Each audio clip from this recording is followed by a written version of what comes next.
Hi everyone, I'm Kara. I'm Georgie. I'm Miguel. And today we did Glossier for our international expansion. We decided to expand to Denmark and Kazakhstan. And our Italian group members are named Camilla, Tarek, Arella, and Gabriella. So a little bit about Glossier.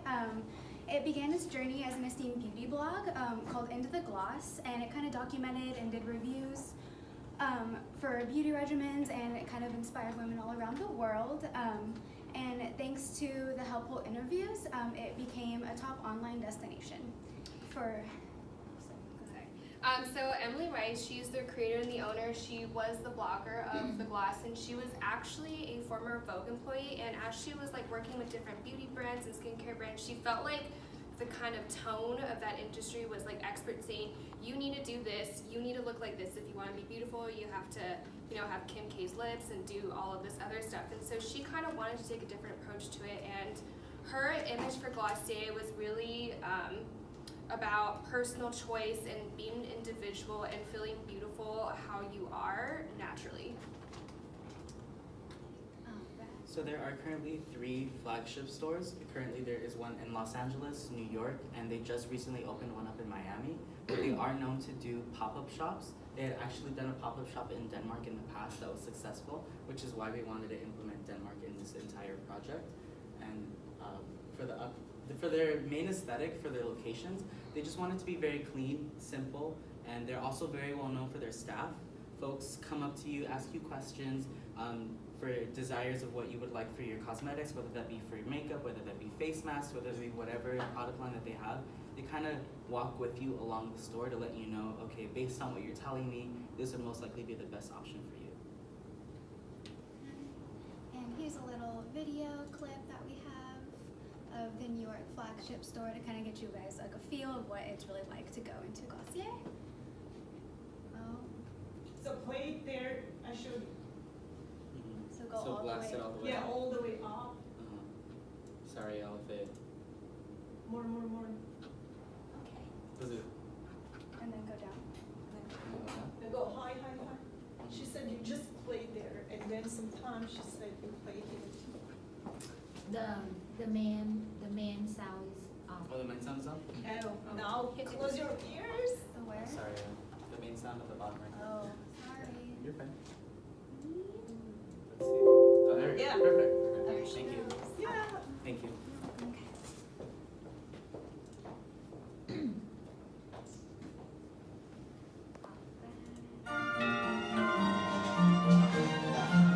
Hey guys, it's Paloma. Welcome to Glossier. It's something like heaven. The floor kind of looks like strawberry shortcake. Are you there, Glossier? It's me, P. Come along, it's gonna be a beautiful ride. This ain't your first time, I could tell. This is the foyer. Some call it the foyer. Just stop and literally smell the roses. There's a little zone over here where you can just kiki, hang out. And this is where the magic happens. So we enter this glorious space. I've worked with Glossier for 5 years now. I've laughed with them. I've cried with them. Sorry. Some gorgeous products here. My personal favorite are the cloud paints. You don't have to be great at makeup to do the freaking makeup. That's what Glossier is about. Sometimes all you need is a little bit of lip gloss. God, she said to me, I'ma be Welcome to the wet bar. all over you, all over you, all over you, all over you. Good. This was slathered all over my body, nude, and photographed.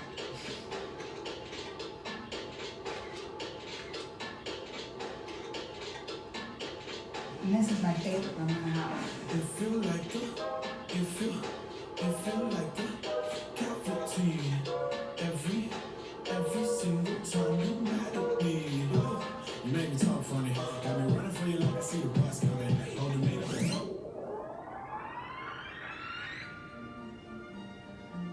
All right, family. Thank you for joining me at the Glossier flagship. I love you. Bye. So she's the owner? No, she's just an individual that they work with Doesn't look consistently. very authentic when there's care.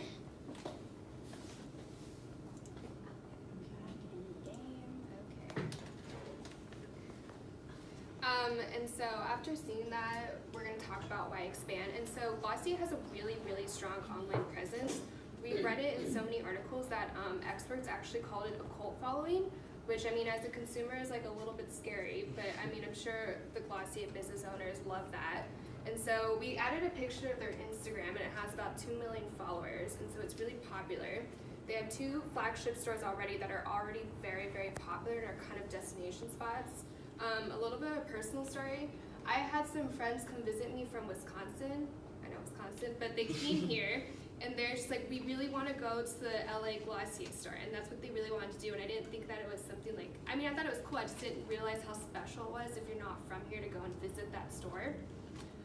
And so we thought that if Glossier expanded, it could reach more people physically, and so people can have that like online presence and the brick and mortar stores. And so to attract new followers and help Glossier expand into a really big beauty brand. Alright, and for the eclectic theory, there are ownership, locational, and internalization advantages. Some of the ownership advantages include that their product is only sold through themselves, so they ultimately have the upper hand in that, and their product is also unique. As you can tell, it is simple, but people do come and go for the whole entire experience in comparison to somebody that if you just went into like Sephora to go get it, you wouldn't get that same feeling when you do. And then some locational advantages would be, I found like psychic distance could be a big one. For example, like when we did our entry strategy for Kazakhstan, I feel like that psychic distance is kind of like when you bring something somewhere and it's kind of like a culture shock for everyone, kind of people either take it as a good thing, take it as a bad thing, but I feel like it could be really good for Glossier to be expanded in that area because I think it'll draw more attention than not. And then as for the internalization advantages, the company is privately owned, so they do have 100% power with what they do. And then this is going to be the start of our Italian group members' parts. Good morning, everyone. I'm going to be presenting a section of Denmark. Denmark, officially known as the Kingdom of Denmark, is part of the Scandinavian nations, being a Nordic country. Denmark is surrounded by Germany, Sweden, and Norway, whilst only bordering Germany. Denmark has a total area of 42,924 kilometers square. Denmark, Sweden, and Norway were ruled together under one sovereign ruler in the Kalmar Union. The current population of Denmark is 5 million. Sorry, they did like the same video, so I have to switch it really quick and go to the next little area. 15th highest country population rate of 0.36% and ranks at the 115th highest country population worldwide. The median age in Denmark is 41.7 years old. The 3 main cities in Denmark are Copenhagen, with an urban population of 1,280,371, Aarhus, with an urban population of 264,716, and Odense, with an urban population of 175,245. In 2018, Denmark recorded a GDP growth of 2%, with a forecast of 1.9% in the year 2019. Denmark's economy is highly dependent on foreign trade. The Danish economy is characterized with an equitable distribution of income and extensive government welfare measures. Denmark has one of the highest GDP per capita in the world, and unemployment rates dropped from 5.7% in 2017 down to 5.4% in 2018. And here's Denmark's culture, retail environment, and currency. Good morning, everybody. I'm Gabriela, and I talk about culture, retail environment, and the currency of Denmark. Denmark has a very loose score compared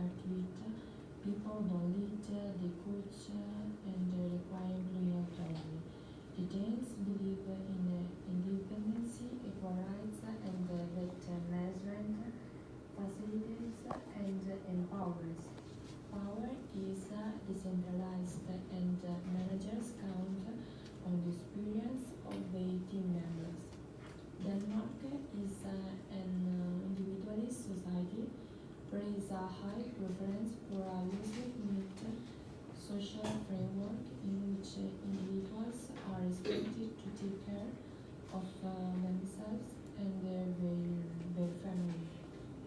Denmark is considered a feminine society. It's important to keep the life and the work balance, and also to take sure that all are included. People value equality, solidarity, and quality in their working lives, and conflicts are solved by compromise and negotiation. On the contrary, teens need a lot of structure in their work life. Plans can change overnight, and they are fine with it.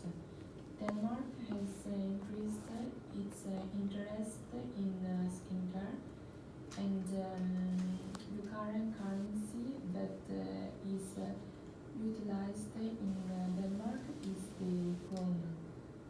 Denmark had previously negotiated with the European Union and opted out of utilizing the euro to seek an independence.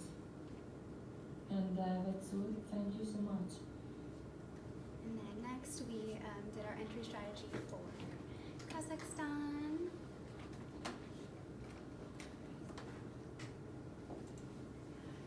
Good morning to everyone. I'm Camila, and now I'm going to introduce you the second analyzed country, which is Kazakhstan.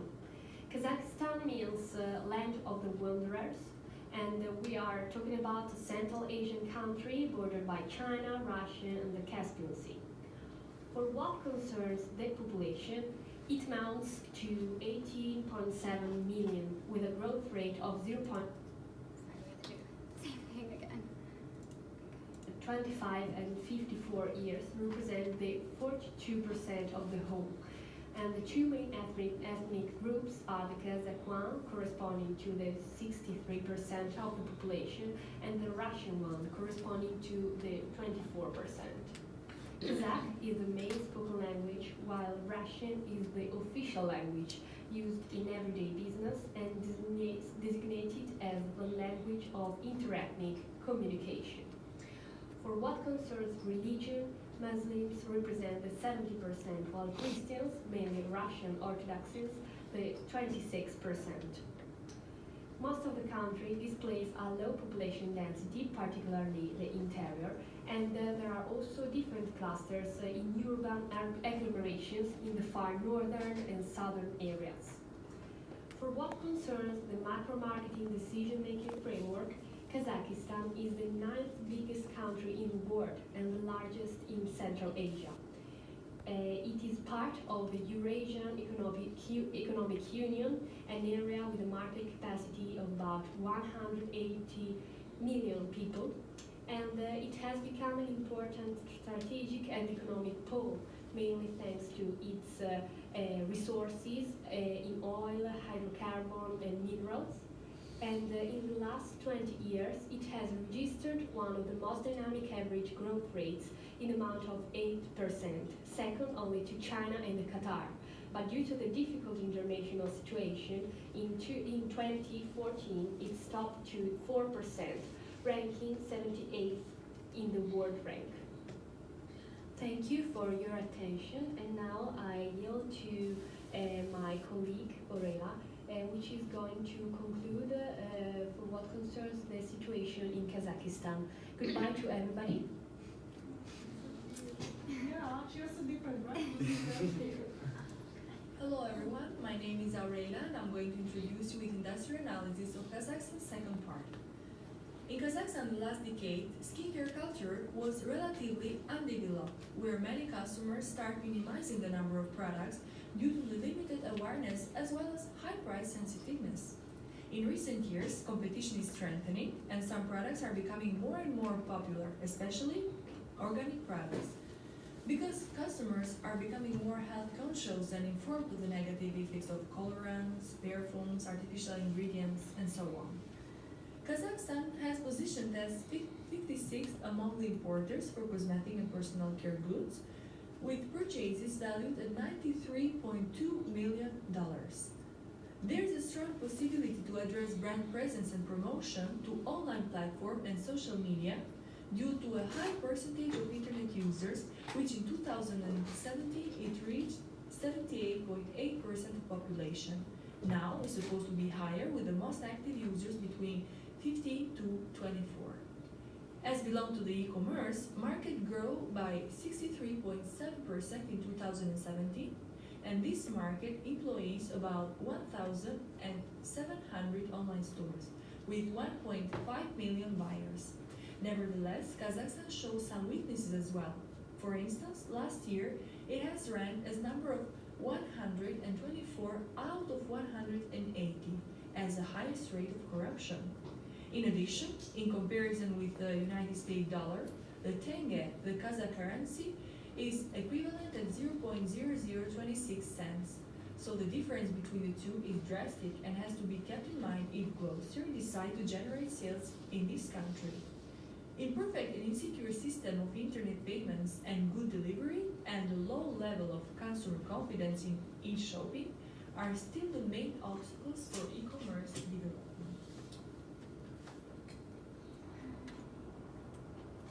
And I'm going to go ahead and talk about the e-commerce, just kind of break it down a little more. So in regards to Denmark, as they were stating, 96.1% of the country uses the internet now. And this is definitely a reflection of the amount of folks who are currently working, given that the workforce is now a majority of the location. So only about 5% of the population is currently unemployed, and the rest of the population is currently working. So that means there's a lot of hustle and bustle. And one of the main things that was discussed in one of the articles that we read was that a lot of them were utilizing e-commerce as a way of obtaining like groceries and obtaining food and obtaining things that were going to be much more convenient in regards to them obtaining what they needed. And then in 2016, online sales reached 13.8 billion. There are about 5.4 million internet users, and then they have the highest smartphone penetration.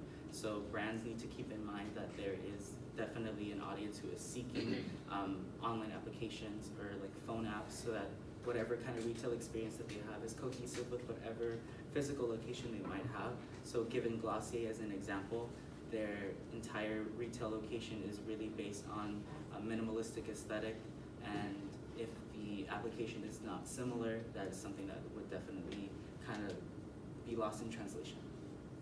In regards to Kazakhstan, they're underdeveloped in regards to how many people really utilize the internet, but it's continuously growing. As I had stated a few moments ago, it's 77% of the population that now utilizes the internet. And then online shopping accounts for about 10 to 12% of all internet use. So again, the emphasis on using apps was really pushed in these articles that we were discussed. So really online retail is moving away from laptops and like traditional locations to phones, because people require more convenience, people require things to be a lot quicker. And after researching, we also found that credit card usage is completely different from Denmark and Kazakhstan. In Denmark, everyone uses it. It's kind of like here, you always have a chip, you use your PIN code, call it a day. In Kazakhstan, people still like to use dollar bills, like actual money, because the banking system there is still kind of like this and that about it. They don't really trust it. So that is kind of another thing that we have to worry about when we do have an e-commerce website for Kazakhstan. And as far as entry strategy, like Kara said before, Kazakhstan can be a little bit complicated because the political and economic climate there, they have suffered from a lot of corruption in the government, and a lot of articles that I was reading about other business owners who have moved to Kazakhstan, they did struggle with having problems with like the laws not always being followed, different corruptions, different loopholes they have to go through. And when reading more through it, we realized that in Kazakhstan, with the way their business laws are set up, you basically have to create another company within the Kazakhstan region. And so what we would do is we would have our parent company Glossier and have that still be Glossier, and then create another company under Glossier, which would be Glossier Kazakhstan. And we would have to get all the business license through Kazakhstan and jump through all those loopholes so we can have that. And then we thought the best way to do it is to go into a licensing agreement with a department store, and this is because we're a little bit wary, I guess, of how well the Kazakhstan population is going to take to an American store because of different political and business things going on in the world, and also because it can be hard to have a business. They don't offer a lot of protection. This kind of gives us a way to like get our brand in Kazakhstan but still have that safety net kind of insurance. And so what would ideally happen is that we would have a licensing agreement with a department store and kind of create like a little pop-up shop in that store, and so we can still keep, you know, our same aesthetic, like the light pink walls, a lot of the natural stuff. We're talking about having pictures in that pop-up shop of like natural wonders, I guess, that are from Kazakhstan. There's a very beautiful lake that we found that, you know, they can have pictures of that in there, so it can kind of keep the Glossier brand while appealing to the Kazakhstan people. And with that department store, we were thinking the first 10% of, the first $500,000 that they make, we would give them 10%. After that, 7.5%, then after that, 5%, so that they would have an incentive to keep selling their stuff. With Denmark, it's a little bit less complicated because they're a very business-friendly country. There's no trade barriers. We can basically go in there as a wholly owned subsidiary. Everything would pretty much be the same except for the packaging would have to be in their language, of course, and we would want to try to tweak the store so that it appeals more to the Denmark population. And when we were reading about Denmark, they're very, very technology aware. And so I don't know if you guys have ever been to the Glossier stores here, but they do have a lot of technology, and so we would just kind of want to take that and expand on it. You know, we've come up with ideas of having interactive mirrors in the pop-up shop that people can, you know, virtually try on like different products, and so we thought that would be cool. And then for our selected country, we obviously did choose Denmark. There are so many benefits to Denmark as why we would go there.